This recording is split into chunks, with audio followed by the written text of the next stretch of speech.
Bonjour à tous, ici Pierre Verret, analyste technique pour Active Trades. Je suis très content de vous retrouver pour ce premier briefing de la semaine. Nous sommes aujourd'hui le lundi 17 décembre 2018. Au menu, aujourd'hui, nous allons parler de Goldman Sachs, du fameux mur de Trump et de la possibilité d'un shutdown aux États-Unis. Et puis une petite update aussi sur un possible second référendum tout autour de la question du Brexit. A tout de suite.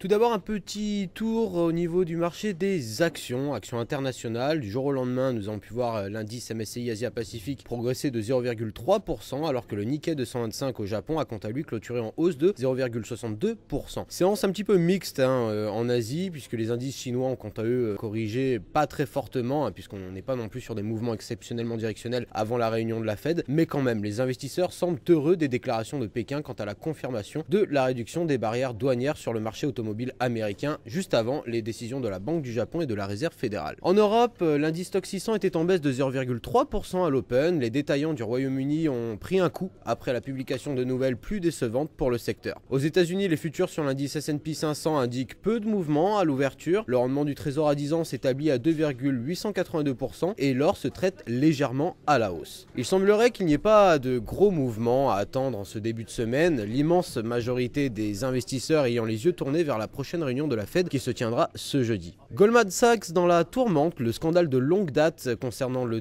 détournement de fonds d'un fonds d'investissement appartenant à l'État malaisien continue de hanter Goldman Sachs Group Incorporated. Aujourd'hui, les autorités malaisiennes ont porté les premières accusations pénales contre la banque, affirmant que Goldman savait que les fonds levés des investisseurs seraient détournés. Le gouvernement réclame des amendes bien supérieures aux 2,7 milliards de dollars de fonds prétendument mal utilisés et aux 600 millions de dollars de frais perçus par la banque par Goldman Sachs dans le cadre de cette transaction. Un porte-parole a déclaré que la banque se défendrait vigoureusement contre ces accusations. Trump au pied du mur, sans mauvais jeu de mots, il ne reste plus que 5 jours au président Donald Trump et au Congrès pour se mettre d'accord sur une loi impérative qui permettrait à tous les services gouvernementaux de continuer à fonctionner. La sénatrice républicaine Susan Collins s'est dite confiante dans la possibilité de parvenir à un accord, mais les plus grands démocrates ont déclaré qu'il incombait à Trump de faire des compromis sur ses demandes de 5 milliards de dollars pour son mur frontalier avec le Mexique. S'il y avait un shutdown, cela ne toucherait que certaines agences gouvernementales, on avait déjà évoqué cette possibilité lors d'un précédent briefing la semaine dernière, avec notamment le département de la sécurité intérieure parmi les institutions concernées. Brexit, quelques nouvelles ce matin. Après une semaine bien remplie au cours de laquelle peu de choses ont réellement changé, la première ministre britannique Theresa May se bat pour que tout reste comme avant. Avec un soutien croissant pour un éventuel deuxième référendum sur la question du Brexit, May est prête à dire aux législateurs aujourd'hui qu'un tel vote